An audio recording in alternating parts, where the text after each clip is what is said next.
Conversar com a delegada de polícia titular do município de Leme, doutora Adriana Galoni, que fala sobre esse crime ocorrido, este homicídio, desvendado esse fato no final da tarde desta sexta-feira. Doutora Adriana, a policial militar foi encontrada morta. Como que se procedeu esse fato? Primeiramente falando do fato do desaparecimento, doutora. Isso. Ontem nós tomamos conhecimento do desaparecimento da policial militar Larissa. Porém, só no começo da noite é que foi registrado efetivamente o boletim de ocorrência. A partir do registro, nós já começamos as investigações, comparecendo na casa da Larissa, onde ela morava com o Glazer, e a avó dela. E chamamos a perícia e passamos a periciar o local e ver se tinha alguma evidência de briga, de luta, alguma coisa. E porque o Glazer também estava desaparecido e a moto do Glazer com os 2 capacetes não se encontravam no local. Conversando com as pessoas, nós chegamos à conclusão que a motocicleta com o Glazer e a PM Larissa deixou a residência por volta de umas 3 horas da madrugada, de quarta para quinta-feira, e foi esse momento que eles ficaram desaparecidos. E nós recolhemos vários objetos, fizemos a apreensão para posterior perícia, tomando conhecimento que havia em computadores algumas fotos da policial Larissa comprometedoras, né? Então a gente começou já a achar que o crime podia ser passional. E isso veio a se confirmar na data de hoje, que o Glazer se apresentou espontaneamente nessa delegacia de polícia, após uma conversa, né, com o advogado, né, para que ele fosse apresentado com segurança, com a integridade física dele garantida, né. Ele se apresentou e acabou confessando que ele realmente havia descoberto que houve que a Larissa não estava com um comportamento ideal para uma pessoa casada, né, e ele ficou muito chateado e tal. E ele vinha em brigas com ela por razão disso, e nessa noite, na quarta para quinta, ele disse que ia até a rodoviária, pediu para a Larissa levá-lo, mas antes disso ele postou as fotos dela na internet, ele publicou as fotos. Isso gerou uma briga maior do casal no trajeto, e eles acabaram parando no meio a um canavial, na fazenda Capitólio, ali perto da área industrial, onde, segundo o Glazer, houve uma briga inicial, eles se atracaram, e posteriormente, no auge da briga, o Glazer teria se descontrolado e apertado a garganta da Larissa, né, até desfalecê-la. E a gente acredita que a causa tenha sido asfixia mesmo, da morte, né? Embora tenha outros traços no corpo que virão com o laudo do exame de corpo de delito dela, que aí a gente vai fazer o confronto entre a confissão e o que foi localizado, né, do corpo e tal. E o Glazer alegou isso, então, ele confessou.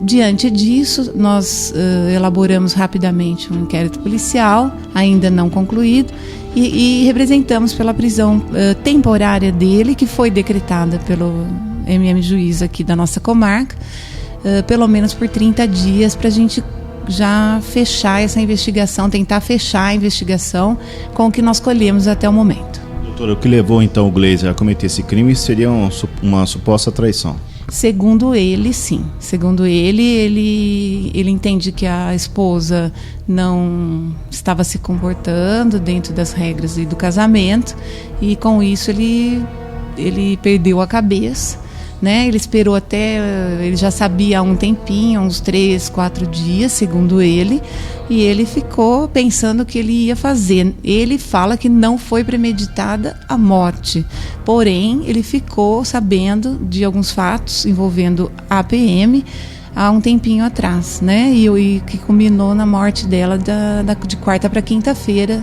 na madrugada. O fato que chama muita atenção é que, da ocasião que ele saiu com ela de moto na madrugada, esse fato, ela foi com ele como na moto, eles já tinham discutido, ela aceitou ir de pronto com ele? Ele disse alguma coisa? Segundo ele, ele se levantou, e postou as fotos que ele estava inconformado na internet.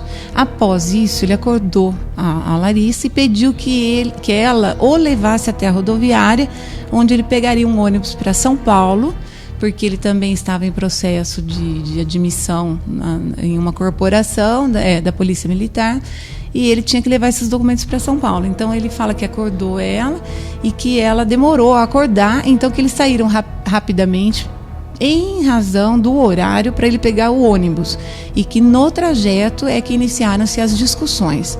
Que aí ele contou para ela o que ele tinha feito, que ele tinha publicado as fotos, e aí que iniciou a briga mais forte entre eles, e ele acabou passando reto e desviando o seu trajeto. Na verdade, em vez de ir para a rodoviária, ele foi reto e foi parar lá na fazenda, que ele conhece porque ele trabalha nas imediações. Ele é alguma coisa agrícola lá, e ele até conhece a região muito bem, então ele a levou até para um local que para ele é familiar. Doutora, ao levar os policiais até o local do crime, de onde ele cometeu o crime, ele se mostrou certo arrependimento alguma vez? Ele com certeza, ele não falou que está arrependido, mas a pessoa que cometeu uma ação dessa, normal não está, né? Então ele realmente ele tem as razões dele que o motivaram a tomar essa atitude, né? E isso agora a justiça que vai dizer se ele agiu dentro se ele teve motivo, né? A motivação o levou a praticar um homicídio, e que eu acho que deve agir como uma atenuante pelo estado emocional que ele estava, mas nunca praticar um homicídio, né? Como ele praticou, e outra de forma cruel, porque asfixiada, né? E inclusive há notícias de que ela está com o pescoço quebrado, e então a gente está agora aguardando a vinda do laudo pericial. A informação é que ele teria colocado mato na boca dela, tinha mato na boca dela, algo assim? Tinha palha, né, de cana, foi encontrado, sim, um chumaço de palha de cana, mas isso aí também virá com o laudo, né? Isso é o que nós pudemos ver a olho nu. Agora o laudo é que vai afirmar qual foi a causa mortis, qual foi o que ele fez no momento do homicídio. Porque do jeito que ele deixou o corpo ali, doutora, com essas palhas, uma pessoa passando ali não iria achar nunca, né? Ele encobriu, até que não foi muita palha, mas de uma forma que escondia o corpo dela, né? Tinha um pedacinho do tênis para fora, um pedacinho da mão.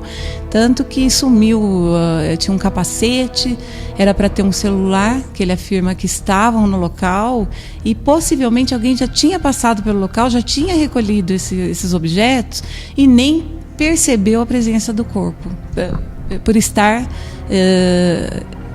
encoberto. E doutora, depois desse crime, ele disse aonde ele teria ido, para onde ele teria ido, se escondeu ou não? Ele relatou que ele subiu na sua motocicleta, pegou a estrada e foi parar numa cidade um pouco longe daqui, onde ele ficou escondido. Depois ele até se hospedou num hotel dessa cidade. Depois ele resolveu ir até a cidade de Mococa, que é onde ele tem parente, mas ele disse que não procurou os parentes, que ele foi direto na ordem dos advogados, né, e procurou um advogado para que o auxiliasse a se entregar. Terceiro homicídio do ano, doutora? Isso, terceiro homicídio do ano. Esse aí, infelizmente, vitimou uma policial militar, mas eu acredito que com esse trabalho todo aí, pelo menos ele está esclarecido. E a prisão temporária é decretada? Decretada, ele fica pelo menos 30 dias para a gente conseguir concluir as investigações. Tá, então, mais um bom trabalho da Polícia Civil aqui da nossa cidade de Lé.